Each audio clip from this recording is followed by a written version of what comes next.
व्यास जी के शिष्य महातेजस्वी जैमिनी ने तपस्या और स्वाध्याय में लगे हुए महामुनि मार्कंडेय से पूछा, भगवान, महात्मा व्यास जी द्वारा प्रतिपादित महाभारत अनेक शास्त्रों के दोष रहित एवं उज्ज्वल सिद्धांतों से परिपूर्ण है। यह सहज शुद्ध अथवा छंद आदि की शुद्धि से युक्त और साधु शब्दावली से सुशोभित है। इसमें पहले पूर्व पक्ष का प्रतिपादन करके फिर सिद्धांत पक्ष की स्थापना की गई है।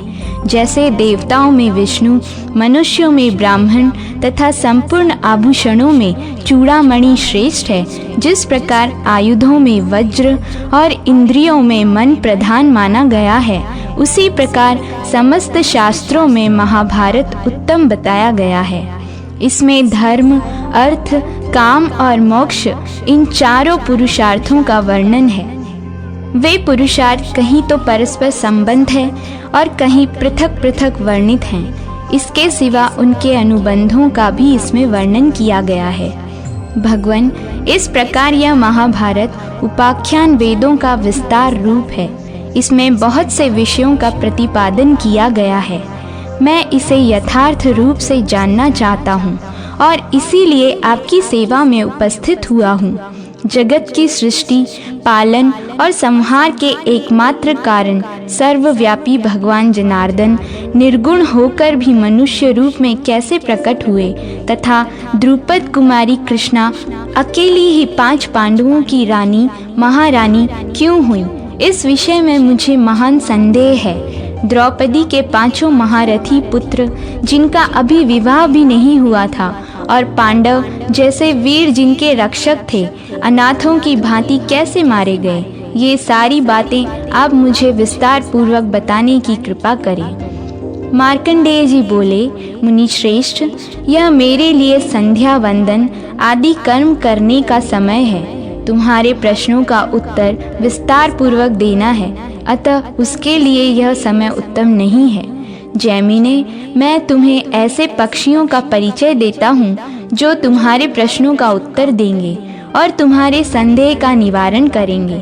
द्रोण नामक पक्षी के 4 पुत्र हैं, जो सब पक्षियों में श्रेष्ठ, तत्वज्ञ तथा शास्त्रों का चिंतन करने वाले हैं। उनके नाम हैं पिंगाक्ष, विबोध, सुपुत्र और सुमुख। वेदों और शास्त्रों के तात्पर्य को समझने में उनकी बुद्धि कभी कुंठित नहीं होती।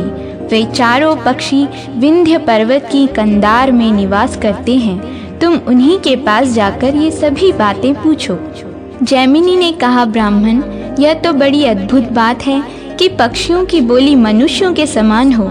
पक्षी होकर भी उन्होंने अत्यंत दुर्लभ विज्ञान प्राप्त किया है। यदि तिर्यक योनि में उनका जन्म हुआ है तो उन्हें ज्ञान कैसे प्राप्त हुआ?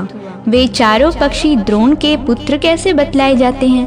विख्यात पक्षी द्रोण कौन है जिनके 4 पुत्र ऐसे ज्ञानी हुए? उन गुणवान महात्मा पक्षियों को धर्म का ज्ञान किस प्रकार हुआ? मार्कंडेय जी बोले, मुने, ध्यान देकर सुनो।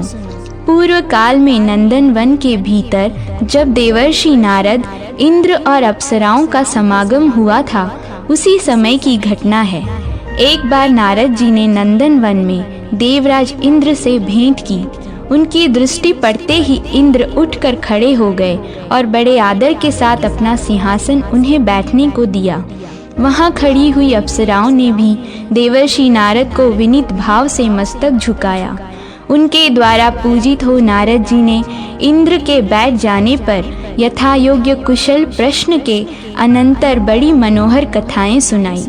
उस बातचीत के प्रसंग में ही इंद्र ने महामुनि नारद से कहा, देवर्षि, इन अप्सराओं में जो आपको प्रिय जान पड़े उसे आज्ञा दीजिए यहाँ नृत्य करे।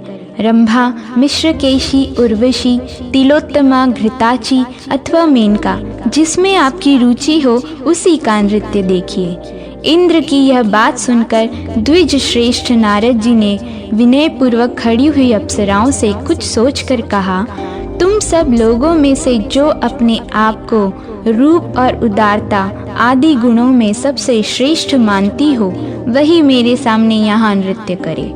मार्कंडेय जी कहते हैं, मुनि की यह बात सुनते ही वे विनीत अप्सराएं एक एक करके आपस में कहने लगीं, अरे मैं ही गुणों में सबसे श्रेष्ठ हूँ, तू नहीं। इस पर दूसरी कहती, तू नहीं, मैं श्रेष्ठ हूँ। उनका यह अज्ञानपूर्ण विवाद देखकर इंद्र ने कहा, अरे मुनि से ही पूछो, वे ही बतलाएंगे कि तुम लोगों में से सबसे अधिक गुणवती कौन है।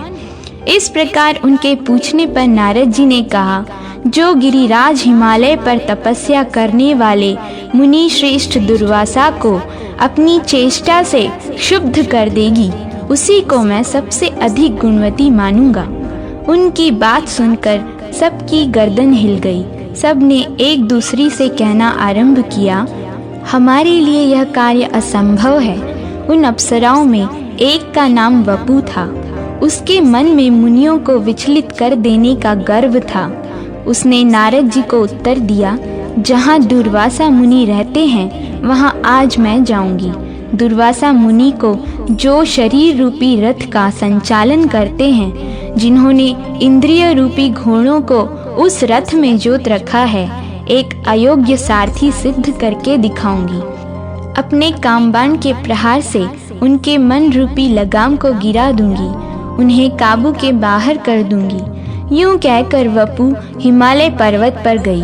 वहां महर्षि के आश्रम में उनकी तपस्या के प्रभाव से हिंसक जीव भी अपनी स्वाभाविक हिंसा वृत्ति छोड़कर परम शांत रहते थे। महामुनि दुर्वासा जहाँ निवास करते थे, उस स्थान से एक कोस की दूरी पर वह सुंदरी अप्सरा ठहर गई और गीत गाने लगी। उसकी वाणी में कोकिल के कलरव का सा मिठास था। उसके संगीत की मधुर ध्वनि कान में पड़ते ही दुर्वासा मुनि के मन में बड़ा विस्मय हुआ। वे उसी स्थान की ओर गए जहाँ वह मृदु भाषणी बाला संगीत की तान छेड़े हुए थी। उसे देखकर महर्षि ने अपने मन को बलपूर्वक रोका और यह जानकर कि यह मुझे लुभाने के लिए आई है, उन्हें क्रोध और अमर्ष हो आया। फिर तो वे महातपस्वी महर्षि उस अप्सरा से इस प्रकार बोले, आकाश में विचरने वाली मतवाली अप्सरा, तू बड़े कष्ट से उपार्जित किए हुए मेरे तप में विघ्न डालने के लिए आई है। अतः मेरे क्रोध से कलंकित होकर तू पक्षी के कुल में जन्म लेगी। ओ खोटी बुद्धि वाली नीच अप्सरा, अपना यह मनोहर रूप छोड़कर तुझे 16 वर्षों तक पक्षिणी के रूप में रहना पड़ेगा। उस समय तेरे गर्भ से 4 पुत्र उत्पन्न होंगे, किंतु तू उनके प्रति होने वाले प्रेम जनित सुख से वंचित ही रहेगी और शस्त्र द्वारा वध को प्राप्त होकर शाप मुक्त हो पुनः स्वर्गलोक में अपना स्थान प्राप्त करेगी। बस अब इसके विपरीत तू कुछ भी किसी प्रकार भी उत्तर न देना। क्रोध से लाल नेत्र किए महर्षि दुर्वासा ने मधुर खनखनाहट से युक्त चंचल कंकन धारण करने वाली उस मानिनी अप्सरा को ये दुस्सह वचन सुनाकर इस पृथ्वी को छोड़ दिया और विश्व विश्रुत गुणों से गौरवान्वित एवं उत्ताल तरंगों वाली आकाश गंगा के तट पर चले गए।